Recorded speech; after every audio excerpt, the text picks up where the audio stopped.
Hello and welcome back to Cottrell's Hunting and Trapping Outdoors.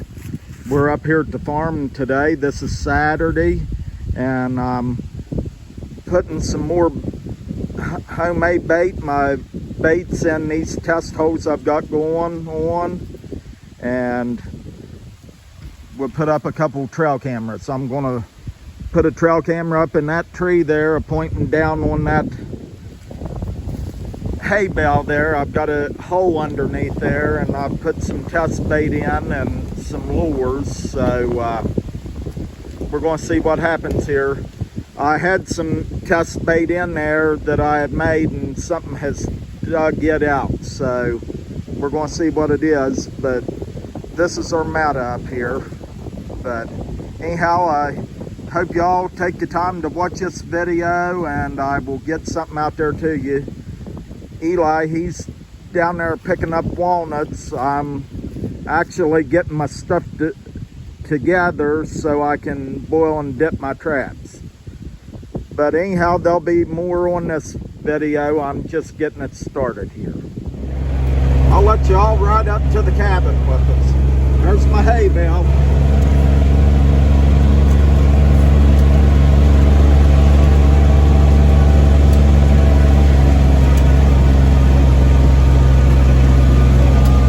Okay, stop right here.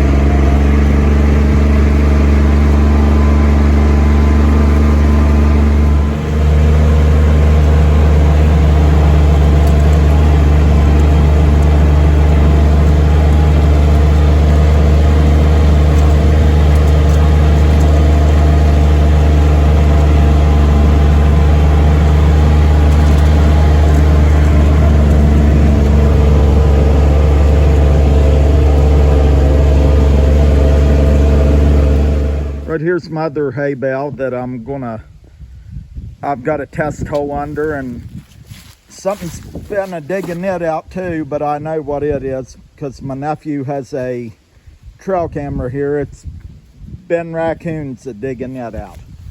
But I've just got it set up on this ridge top here, and our hunting camp is just right out back here.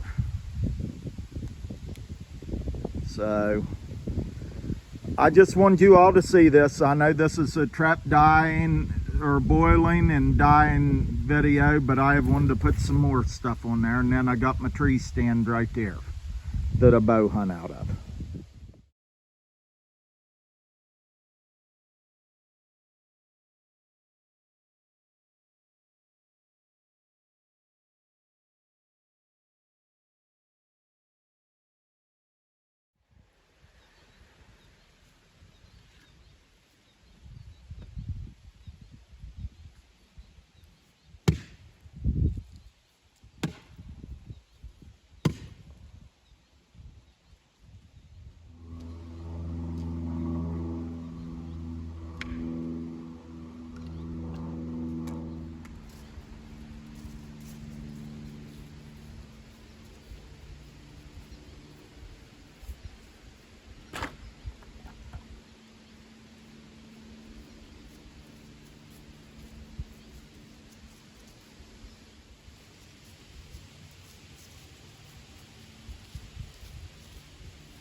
But anyhow, that's just a little bit of insight into how I do this, and I prepare to get ready to boil and dip my traps. I had to split the firewood, and I have to put the walnuts in there in the water, but this is how I prepare to get ready to dip my traps. There's a lot of work goes into it, but I like doing it the old way. I could probably go get speed dip and dip them like that, but I enjoy doing it the old-fashioned way. So that's just the way that I do it. And plus, it's, to me, it keeps up with the tradition of what trapping used to be like when they used to have to boil and dip their traps like that and get them ready. So I just wanted you all to see what goes into this process, and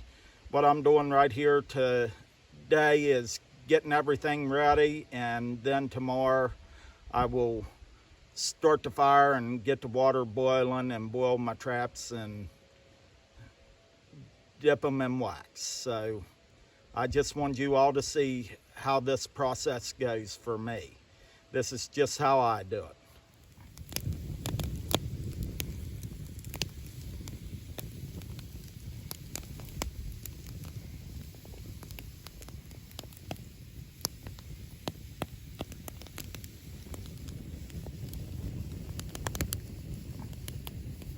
Okay.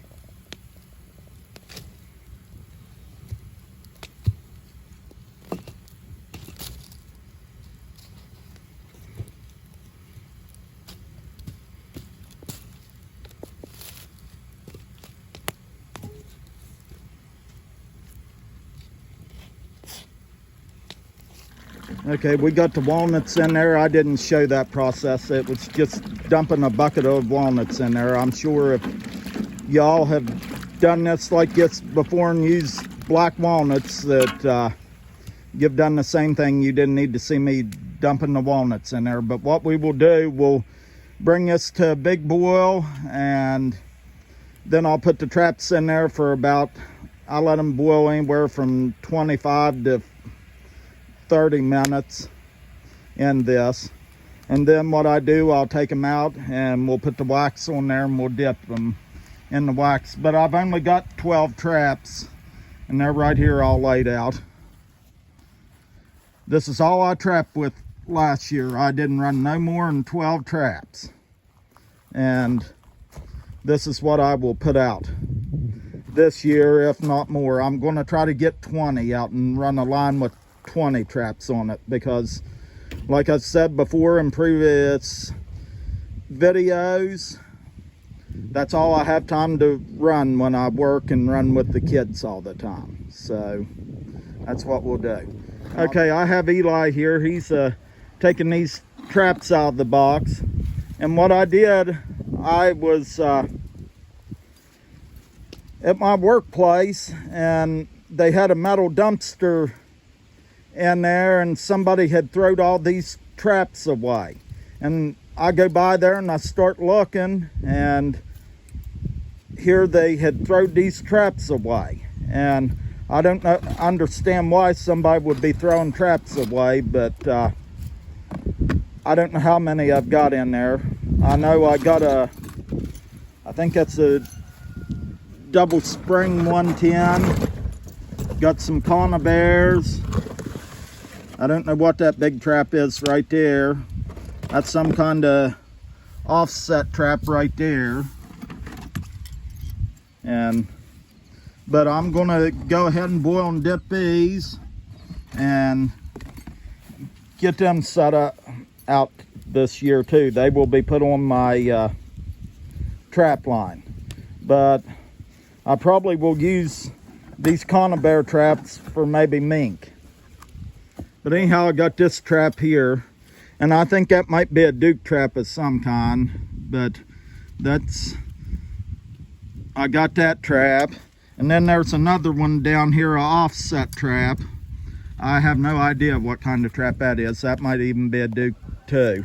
But I'm gonna clean these up. I know they use them for coyote trapping, so I'll clean it up and I'll put it out on the line, and we'll get these things out there and see. But I got me some stakes right there down there, and I think all told I come up with about 1, 2, 3, 4, 5, 6, 7 conibear traps, and 5 traps like this, and a couple of them traps are muskrat traps. So I thought I did pretty good finding these things. But anyhow, there's these traps all laid out right here.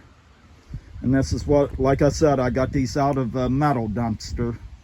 I know I've got a couple muskrat traps up there, and then I got all these I know this one here, I will definitely be using it to try to catch a mink with.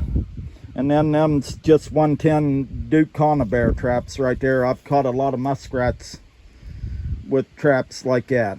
But that's a pretty good find if you ask me. The leaves have really started turning here the last week too. Fall is in there. I think when I got up this morning, it's about 49 degrees. But you can see over there, it's starting to change, the leaves are. And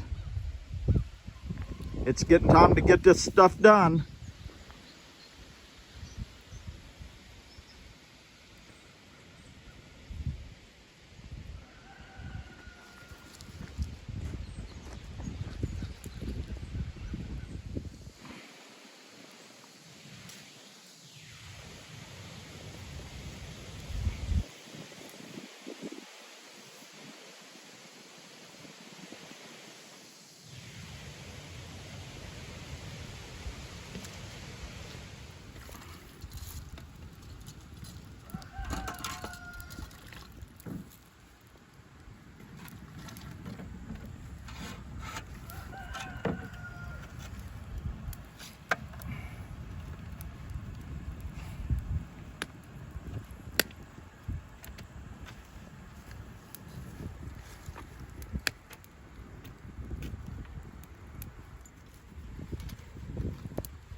Here's a little bit of the baits and lures that I've been working on. And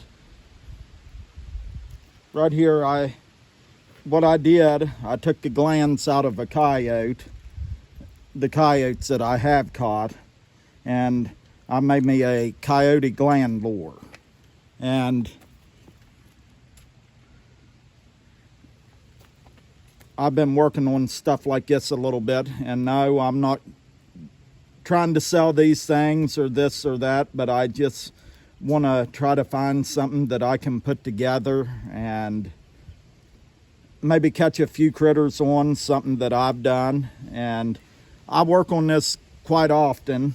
I'll go out there in the garage out there, the little white building, and I just put different things together and see what I can come up with. But these are the glands out of a coyote, out of some coyotes that I caught. And what I did, I ground them glands up and I added a few things to it. But to me, it just smells like a coyote gland lure that you would buy. So I don't even know what I've put in this. I've got it written down. Everything that I mix up, I write down and put it in a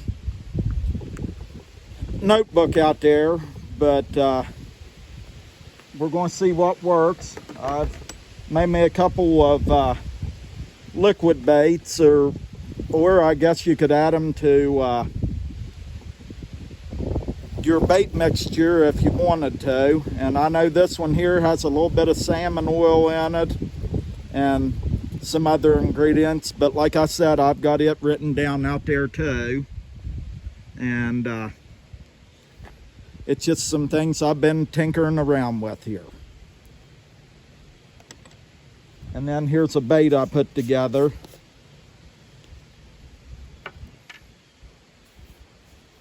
Now to my nose, it just smells like any bait that you buy in at a store or something like that. But I do know that I've got rabbit meat and squirrel meat in this. That's a base for this. So, but it just smells like something you'd buy. So I'm going to try these out this year and see if they work. I just like fooling around with stuff like this. And no, I'm not a big time trapper or anything like that.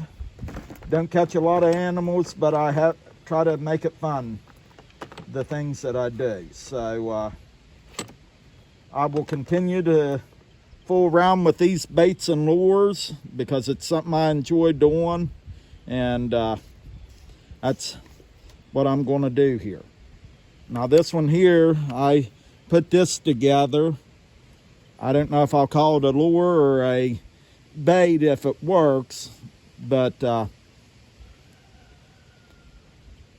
that's got some mink glands in it. So we're going to see if that works. I've heard that bobcats, they like mink glands. So we're going to see. I just thought I'd show you that, and you can take it for what it's worth.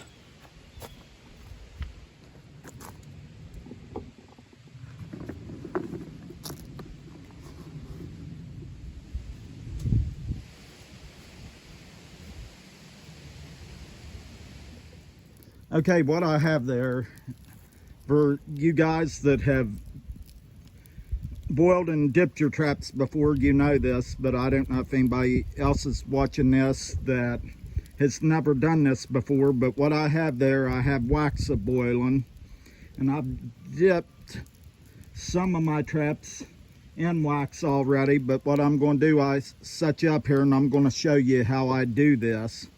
And the reason why I do this is because you want to keep that trap as scent free as you can.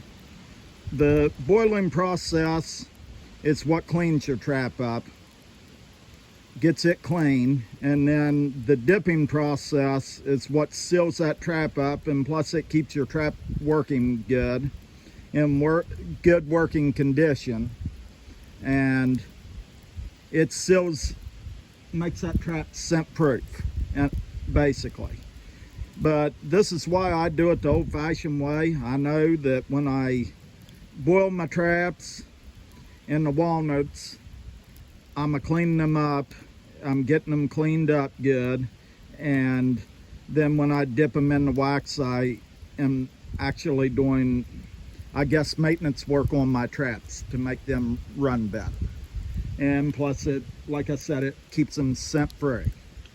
But that's why I do it the old way. I do know guys that all they'll do is take their old dirty traps and wash them off with the water hose and get them cleaned up real good, and then they heat their wax up and they dip them in wax, and that's all they do to them. They don't even boil them or dip them in anything else. They just clean them up real good with the water hose or a pressure washer, and then they heat their wax up and dip them like that. But I just wanted you all to hear this. I don't know if somebody watches this that is not into trapping or have never trapped before in their lives. So I was just putting that out there for y'all. But right here, I don't know if you can see that or not. You can do them one at a time or two at a time or three at a time. But what I do, I put them down in that hot wax like that, and you can hear that snapping. And you don't really have to put your steaks in there. You really don't have to dip them. But I put them in there and I will let them sit there for a couple minutes.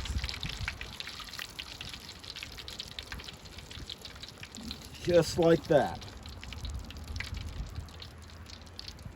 And the thing you got to watch with this is hot wax. It can cause fires. So you don't really want that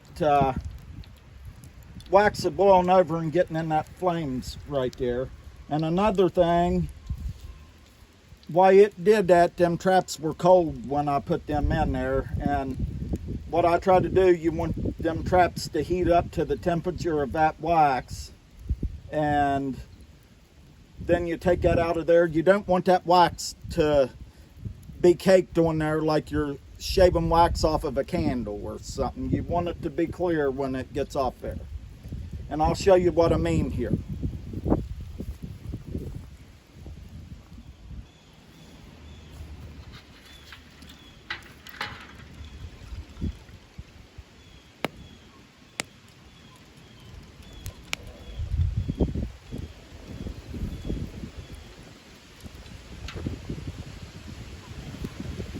But that's what them should look like when you bring them out of there.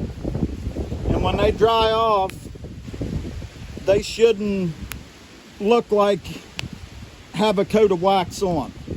I know years ago I didn't know a thing about trapping, and I dipped my traps and they come out of there looking like had a coat of wax on them, real thick wax, and I found out later on that that wasn't the right way to be doing that. But this is what they should look like.